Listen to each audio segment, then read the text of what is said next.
1 hour-ka suuqa xoogaa chance fiican inuu ilaa iyo xalay shalay bixinayay ayaad u malaysaa saaxiibayaal isku soo noqod wanaagsan mar kale iyo barnaamijkeennii market update-ka ayaan isla fiiri doonaa saaxiibayaal baryahan aad baan u kala mashquulnay iskamaana maqneen howlo maaragtay runtii horumarin ah ayaan ku mashquulsanaa faa'iidadeeda iyo miraheedana aad mar dhow arki doontaan marka saaxiibayaal waxaan filayaa inaad noocu daari doontaan haddaan fiirno saaxiibayaal dhinaca qiimayaasha haddaan ku hormarno bitcoin waxaan ujeednaa inay marayso 66,500 ethereum 1783 bnb 616 xrp 1.24 solana oo 74 joogta suuqa waxaan ujeednaa si guud in xoogaa maaragtay coinanku wiigaan xoogaa soo yara kaceen maadaama suuqa wiigi hore uu downtrend aada ugu jiray haddaan fiirno dhinaca iyo fear and greedka waxaan ujeednaa inuu maraayo 23 oo weli ku jiro extreme fear shalna inuu ku xirmay 20 last week inuu ku xirmay 10 last month inuu ku xirmay 27 marka si guud waa fear ana extreme fear ayuu suuqa u dhaxeeyay haddii aan fiirino marka dhinaca maaragtay crypto bubbleska 1 hour-ka suuqa xoogaa chance fiican inuu ilaa iyo xalay shalay bixinayay ayaad u malaysaa haddaan fiirino dhinaca daily oo kale xoogaa suuqa bullishka ayaa ku yara badan haddaan fiirino dhinaca iyo technicalka saaxiibayaal BTC-da waxaa la socotiin inaan u sameynay taxliilin hore inaan sameynay oo runtii taxliilintii lagu dhacay targetkeeda lana dhaafay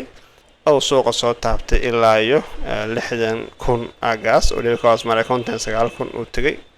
marka saaxiibayaal suuqa wuxuu isku dayayaa inuu maaragtay laabto oo mar kale uu ku noqdo aagiisii hore marka kicitaankan waxa keenay waxa waaye arrimaha bariga dhexe oo xoogaa heshiis laga gaaray taas ayaa suuqyada si fiican u soo celisay suuqa marka wuxuu isku dayayaa inuu laabto oo maaragtay dhaqaaq fiican sameeyo marka BTC-na ilaa hadda dhaqaaq rasmiya ma aysan sameynin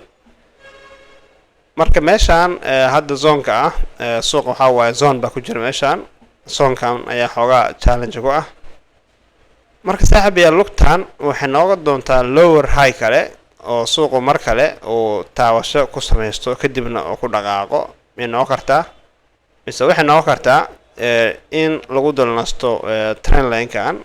oo naloo sameeyo sidaan oo kale sidaas bay noqon kartaa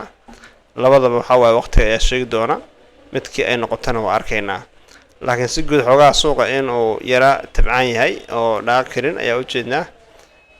sidoo kale haddaan fiirino saaxiibayaal dhinaca BTC dominance oo kale waxaan ujeednaa dominance-ga iyadana xoogaa inay soo yara laabatay oo ay gaartay ilaa iyo 57.92 agaas haddana ay marayso 59.42 laga soo celishay marka saaxiibayaal si guud dominance-ga asagana waxaan filaynaa in uu xoogaa dhaqaaq dhinaca sare uu sameeyo oo ilaa aga 60 ku laabto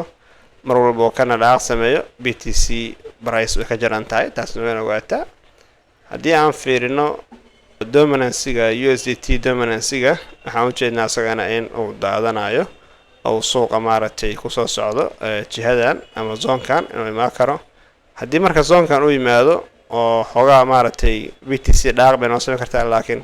markuu asagana laabanayo waxa waaye dhaqaaq kale maaragtay uu sameehayo BTC iyo coinanka kale gaar ahaan Ethereum-ka ayaa caqabad ku tahay marka saaxiibayaal si guud waxaan arkaynaa in maaragtay dominance-gu weli uu sell yahay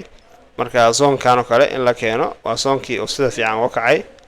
mar walba oo dominance-gu daato waa mar walba suuqa lacag gelayso mar walba oo dominance-ga USDT-da uu kacana waa mar walba ee suuqa lacag ka baxayso taas wayna ogaataa haddaan isha marino dhinaca total tug oo kale waxaan ujeednaa in xoogaa lacag soo gashay oo laga soo celiyay daalashada u dambeysay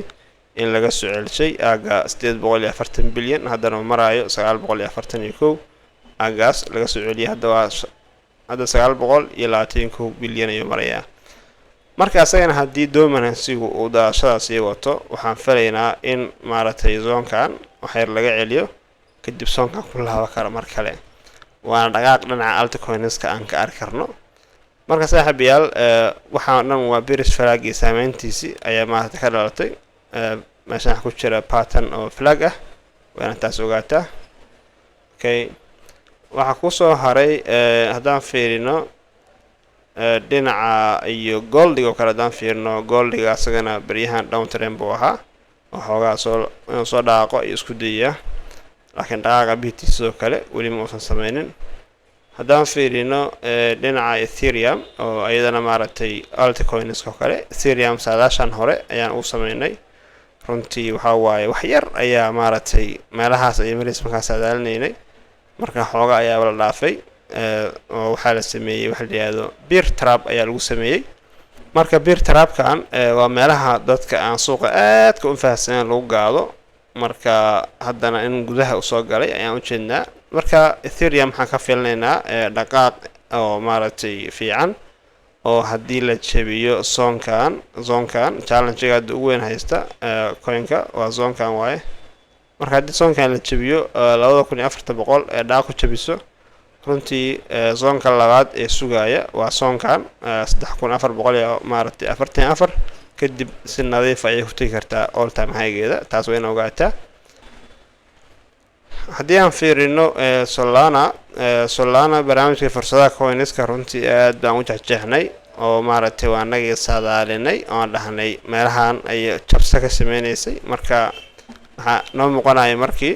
zoonkan in lagu soo socdo 2 baatankan bearish flag ah oo baatan continuation ah in asagana maaragtay la jabiyay oo breakdown lagu sameeyay oo targetkiisa uu gaarayay ilaa 16 marka asaguna wuxuu yimid caadiyan aaga 61 meelahaas ayuu ka laabtay ilaa 60 marka weli waxa waaye baatanka gudaha looma gelin marka asagana waxa waaye waa qiimeyn doona xaaladiisa marka hore bearish scenario iyo bullish scenario ayaan ka haysanay marka bullish scenario-gi waa kana oo waa maatay ma dhicin waxa dhacday bearish scenario-dii sababtoo ah bearish scenario-da ayaa aad u xoog baneed taas waa in ogaataa dhinaca kale saaxiibayaal haddaan intaa uga baxano altcoinska waxaan fiirinaynaa wararka maanta dhacdooyinka dhaqaalaha ay yaala haddaan fiirino today maanta waxa waaye waa fasax ma jiraan maaragtay wax data ma yaalaan marka haddaan fiirino beriyo kale macluumaadka ugu muhiimsan waxa waaye maaragtay retail sales oo kale oo bilaha bishii May soo deynaa marka sida la saadaalinaa waxa waaye waa 0.5% marka actualka waa sugeynaa sidoo kale newskan wixii waxa waaye core retail sales oo bishii May ah isagana waxaa la saadaalinayaa boqolkiiba 0.5% isagana wuxuu kusoo baxo waa arki doonaa sidoo kale newska ugu muhiimsan ee la sugaa waxa waaye interest rate oo maaragtay in la jaro interest rate-ka kale federaalka ay jaraan marka tirada la saadaalina waxa waaye waa 3.75 oo hore ugu soo baxay marka haddii runtii la jaro waxa waaye waa war fiican oo suuq u fiican haddii lagu darana waxa waaye halis baan ugu tahay taas waa in ogaataa qaybtan waxa waaye guddiga sare ee federaalka Mareykanka warbixintooda ay soo saarayaan iyo meetingkooda iyo press conference-ga marka habeen dambe maaragtay newsyada waxa waaye 9 saac bar ilaa 9 saac ilaa 3 saac bariga Afrika ayay soo baxayaan weerarka indhaha ku haysa haddii aan fiirino saaxiib yaal dhinaca iyo liquidation-ka suuqa ka dhacay marka haddaan fiirino 24 saac u dambeysay liquidation-ka dhacay waa 538 milyan haddii aan fiirino marka exchange-yada kale Binance horta si guud waxa uga dhacday 235 milyan ayaa uga dhacday long marka waxa looga saaray suuqa 72 milyan short-na waxa looga saaray 163 milyan oo jeeda waa sell dadka u galay short-ka u badan hyperliquid oo asagana ah maaragtay si guud 98.54 milyan long waxa looga saaray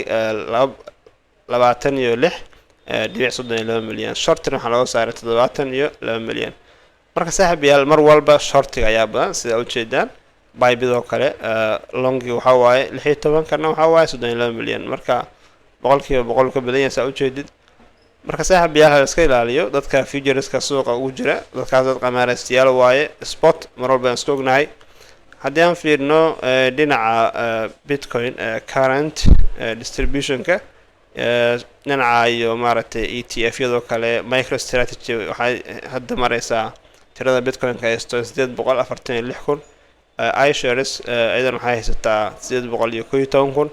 dhinaca Grayscale-ka 53 kun bay maraysaa Fidelity idan waxay maraysaa 185 kun marka saaxiibayaal dawladaha haddaan fiirino Mareykanka oo maraya 328 kun oo Bitcoin ah China 190 kun ah iyo UK oo ah 61 kun iyo Ukraine oo ah 46 kun marka saaxiibayaal Tether oo kale waxay haysataa ayada laftirkeeda 97 kun oo BTC ah marka shirkadahan ayagana waxa waaye Bitcoin fara badan bay haystaan marka saaxiibayaal ha lagu baraarugo insha Allah waxa waaye dhinaca maaragtay Soomaaliya oo kale bangiyada iyo maaragtay dadka waxaysto kale wayna ka faa'iideystaan fursadaha noocan ah insha Allah waxaan soo wadnaa laftirkeena project weyn oo ah corporate consultant marka asagana soo saacid doona xilligiisa laga faa'iideysto dhinaca maapka hadaan fiirino stoga aad buu u shidan yahay profit fiican buu soo celiyay haddaan fiirino dhinaca Nvidia iyo maaragtay Avgo iyo MU Microsoft Apple Oracle aad bay u kacsan yihiin oo runtii waxay sameynayaan dhaqaaq aan caadi ahayn saaxiibayaal haddaan dhinaca heatmapkan ku fiirino crypto kale in ay bullish badan tahay arkaynaa marka saaxiibayaal suuqyada ma sha Allah waa shidan yihiin laga faa'iideysto fursadaha dhinaca trading-ka ee furan marka dhinaca maalgashiga mar walba waa furan yahay maalgashiga waa xilliga ugu fiicnaa ee la sameeyo taas waa in ogaataan aad ma santiin saaxiibayaal muuqaalka like saar saaxiibada la wadaag wayno kulanti dambe